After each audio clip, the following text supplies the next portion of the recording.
नमस्कार दोस्तों, जैसा कि आप जानते हो कि हम प्रश्नावली 5.3 के प्रश्नों को हल कर रहे हैं।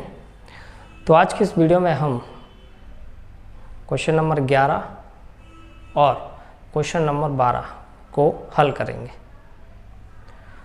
तो सबसे पहले सवाल नंबर 11 को हल करते हैं। यदि किसी एपी के प्रथम n पदों का योग 4n माइनस n स्क्वायर है तो पहला पद क्या है?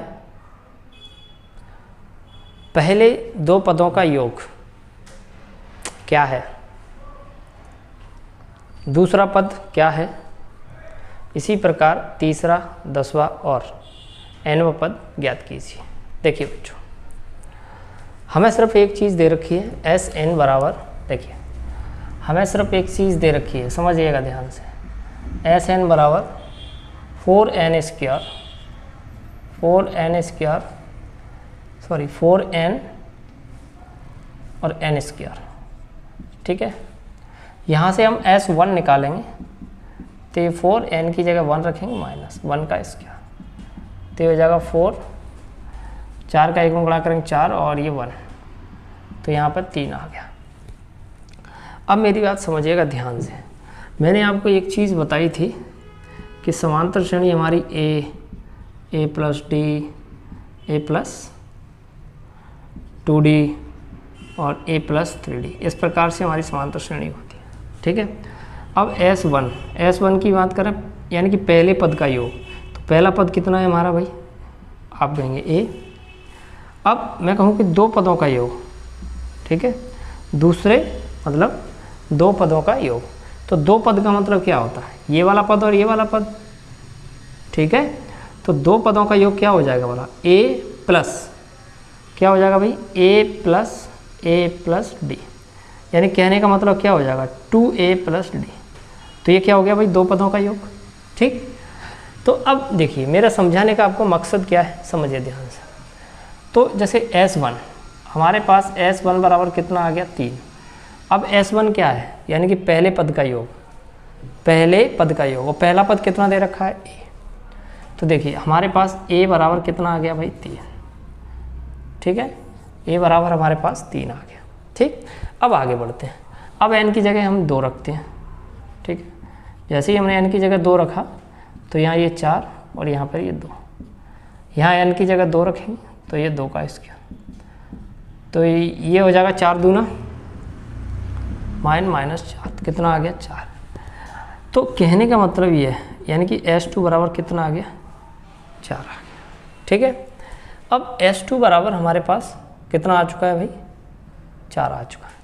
अब S2 बराबर, मैंने कहा S2 क्या है भाई? दो पदों का योग, और दो पदों का योग क्या होता है? 2a प्लस d, है ना।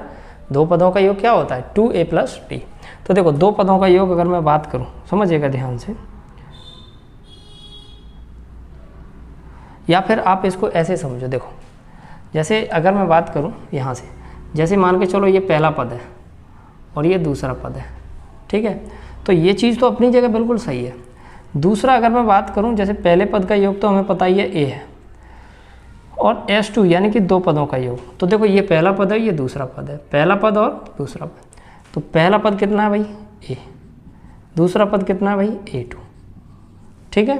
तो इसका मतलब S2 बराबर भी क्या होगा? a plus 2, a plus a2। तो देखो ये क्या हो जाएगा? a प्लस a2 बराबर 4। a कितना आ गया हमारा? 3, तो ये हो जाएगा a2।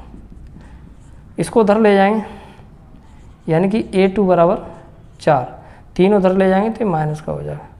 तो कहने का मतलब a2 बराबर हमारा कितना आ गया? 1। तो देखिए, पहला पद हमारे पास 3 है और दूसरा पद हमारे पास क्या है? 1 है।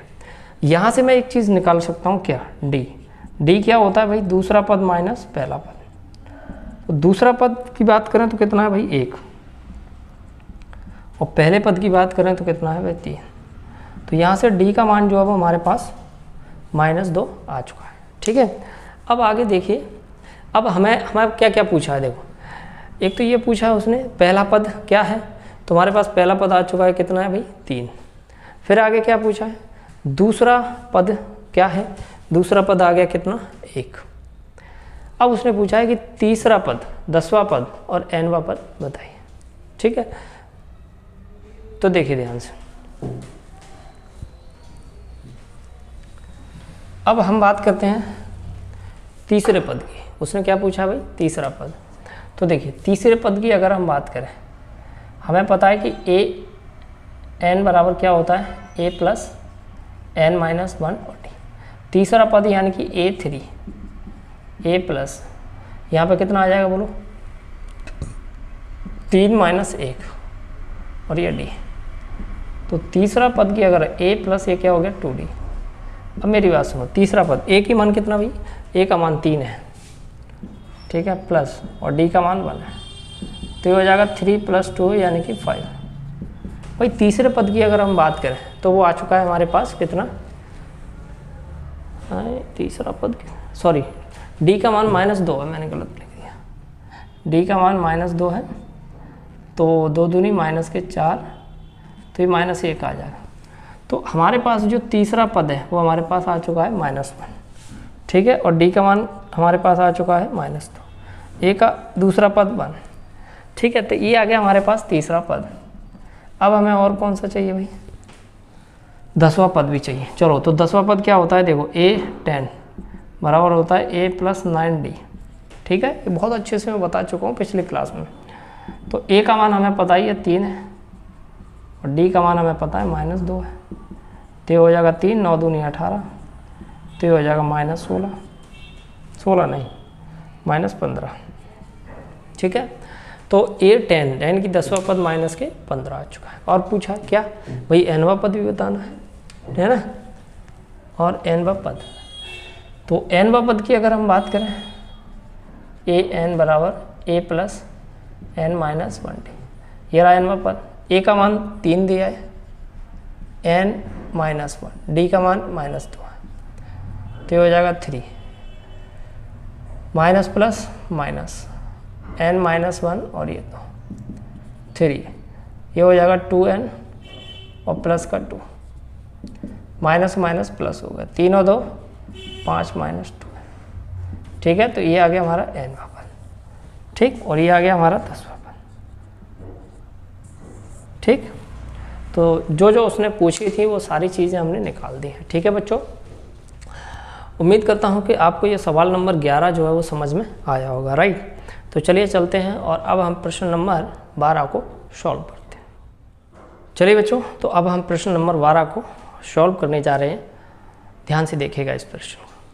6 से विभाज्य प्रथम 40 धनात्मक पूर्णांकों का योगफल ज्ञात कीजिए। देखिए 6 से विभाज्य, ठीक, देखो 6 से विभाज्य, समझना ध्यान से, 6 से विभाज्य धनात्मक पूर्णांक, 6 से विभाज्य धनात्मक पूर्णांक, समझना ध्यान से। पहला तो एक 6 ही होगा,